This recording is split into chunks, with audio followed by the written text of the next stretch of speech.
can create your own actions, your own series of steps that you can reuse as many times as you need on any of your files. So let's explore some of these options here. Here we go. When I want to create an action, the first thing I'm going to do is I'm going to set up my own set. There's a default action set, but I can come over here and create a set, new set, and I can give it a name.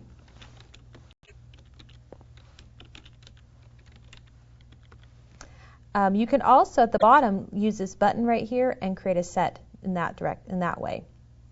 Now once you have a set, you can use this option here at the bottom to create a new action, or again you can use the panel menu at the top to create a new action as well. And before I create an action, it's always a good idea to do a little bit of testing and make sure your settings are in the right place. And this first action I want to create, it's going to create a black and white to color effect. I'm going to go ahead and hide this for a moment, collapse that. It's going to create a black and white color effect on the image at hand. And I'm going to use my gradient fill layer to do that. And I'm noticing that right now it's picking up the pink. And it's a good thing I was testing this because black and white is really the colors that I want to use for this gradient and not this foreground. So before I run the action, I'm going to reset my colors to black and white. And then I'm going to use my gradient. Incidentally, when you run the action, Photoshop's going to record the settings as they're made when the action is run. So in the future dates, it's going to remember these settings specifically, not necessarily settings that might have changed after we've recorded the action. In here, I'm going to make sure it's this gradient where it's this middle one where it's black to transparent. And I'm going to change it, instead of linear, I'll do a radial feature, and I can see how it's positioning it. I'm going to leave all the defaults, other elements there the same, but you have some options you could change. One of the things I like about the gradient fill as well is that it's percent based when I use a fill layer as opposed to a pixel based. And that way, if I had different sizes, different resolutions, it's going to be great because the percent base will adjust to the different width and height and pixel dimensions and resolutions, etc. And then if I change my blending mode to hue, I've got that grayscale to color effect. And I'm thinking, maybe I want to do the other direction. If I double click and I did reverse, it goes from color to grayscale. And so that gives me some ideas about how I want to record this action. I'm going to choose cancel here. I'm going to dump this layer. I've got my right color settings, and now I'm going to actually record the action. I'm going to click on new, or new action here. I'm going to give it a name, and I can call this BW color, whatever name you want, making sure it's the set. You could actually use a keyboard shortcut that would play that action for you, and not only with the keyboard, but you could add to it a shift or control. And you can also color code your actions if it helps you keep track of them. I'll make this just an orange color just so you can see that option in there. And I'll go ahead and start recording my actions. And the actions aren't based on time, they're based on steps. So you can breathe a little bit here and do the steps slowly and accurately. And the good news is if you happen to add an extra step in there or miss a skip, you can always go back and re-record it or add some extra pieces in after the fact. So I'm going to go ahead and just hide this panel here. And we already have our correct settings. I'm going to make my gradient fill layer. Decide to do it as a radial, and we'll reverse it. Click on OK.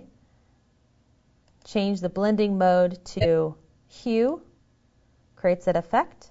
Then we'll come back and we will stop recording. We'll just click on that stop recording button, and now we have our action. Now to play this, let's go ahead and dump this. It's always a good idea to test your actions because sometimes you don't know what's going to happen until you've tried it out. So I'm going to have my black and white color, go ahead and play it, and I can see the results. Very nice. I'm going to come here and open up another image, and let's see what happens when I choose a different image, which might have different resolution or different pixel settings. And I can see some different results. So that gives you some ideas of how to play this action. Okay, let's go ahead and dump that. And dump that. And we're going to try another action with a couple other features involved. So this time, I'm not going to test it out. I'm just going to start recording this action. And this is going to give me a black and white TIFF. It's actually going to save it for me in TIFF format. I'll put it in my 6 actions here and start recording. Well, the first thing I'm going to do is I'm going to put on an adjustment layer called black and white, and that is going to allow me to convert this into a black and white settings. I'm going to leave my settings right here as default, but keep in mind that as I'm recording, Photoshop is recording exactly these settings. If I make some changes in here, Photoshop remembers them as well. I'm going to go ahead and add a curves. That's going to add a little more drama to these. I'm going to change some of those settings. Just pull it up, maybe just a little bit down there. And then I'm going to go to my layer menu and flatten the image. So now it really is all one color, black and white. And we'll do a save as.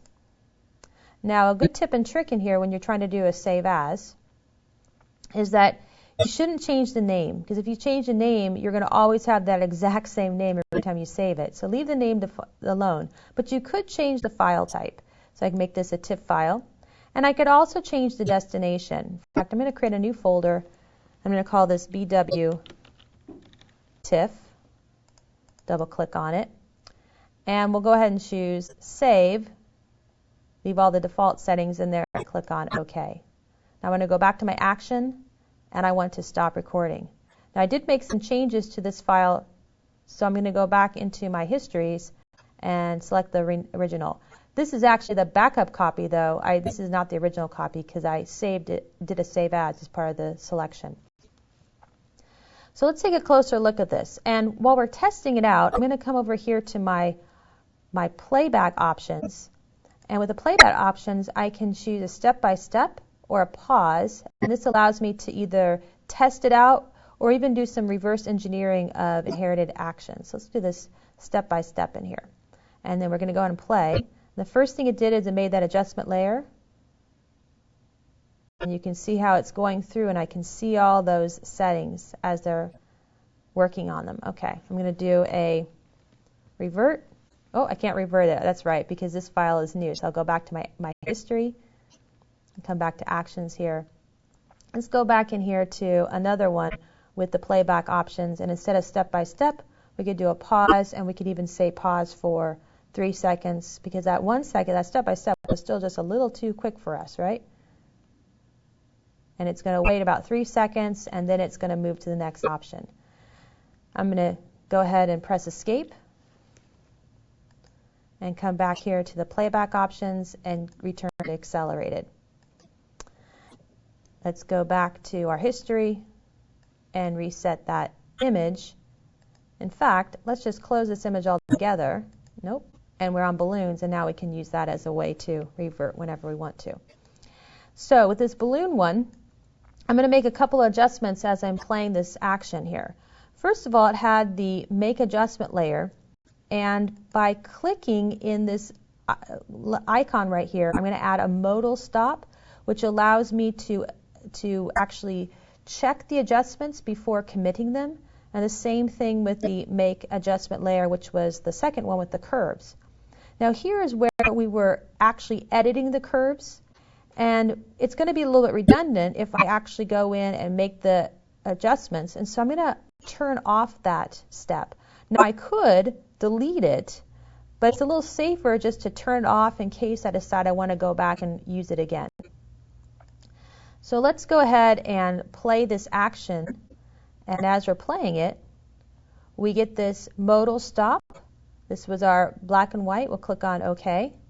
And it's giving some choices, and we can actually rearrange and make some decisions here. Instead of it just choosing the default, to click on OK. And it continues on to the next step. And we can make some choices. Click on OK until it runs the full action. I'm going to go ahead and go back and revert that. Now, in addition to adding modal stops and turning things on and off, you can also add your own stops that allow you to put in notes. So I'm going to put in a quick note in here. I'm going to use Insert Stop. And I'm just going to use this as a way to making a message.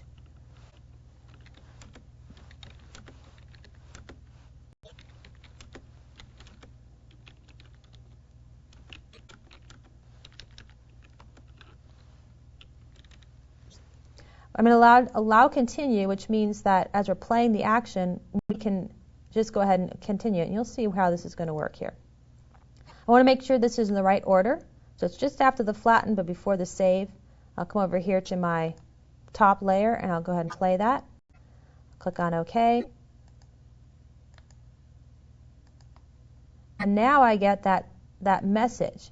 And I can either continue, and it will end up saving it, or I could choose stop, and actually I won't save the file. It'll just stop it midstream. Go ahead and continue, and it finishes saving it. Up here, you can also use this tool to record menu items. And let's try something out here where before we save it, and we're going to add another step. And we can actually start recording even after we've done an action. We can begin recording. And we're going to insert a menu item.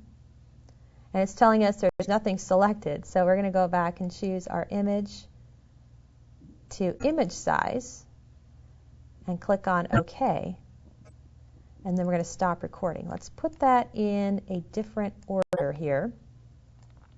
It already has a modal stop. But watch what this does when we try running this action. We're going to go ahead and play that. We get our warnings or our ability to make those changes here. And now we got the image size, and it opens up that menu. And sometimes those menus, you aren't able to record them, so this is an easy way to get in there. And I can make some further adjustments to the image size. I'll click on OK. And then I could either continue to save it or stop and not save it. At this time, I could also, if I want to do a variation of this, I could take this whole entire action and duplicate it. And when I expand it, I could do a variation. For example, remove some of those modal dialog boxes, delete this one step we decided we didn't want. And I could even change this option so instead of saving it as a TIFF, we might end up re-recording it so it saves it as a JPEG file or it saves it as a PSD file. Ultimately, when you're finished, you're going to want to go ahead and save your set. Here's my save action. Let's make sure I'm on the right action here.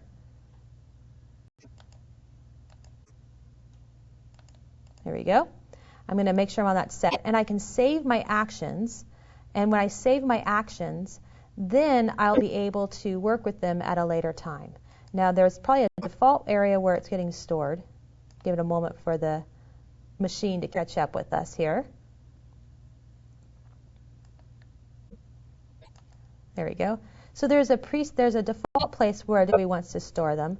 Or you can store them in your own area, which I'll do.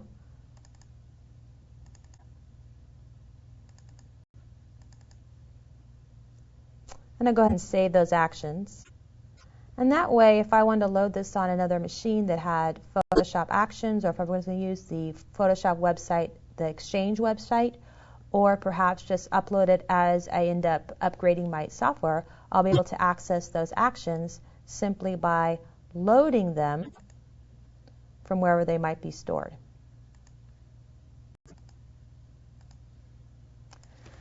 So in addition to some of the presets, you can actually create your own actions and customize them, incorporate different notes and comments for feedback, or modal commands to give you some more flexibility, or really just streamline it so it does all the work for you.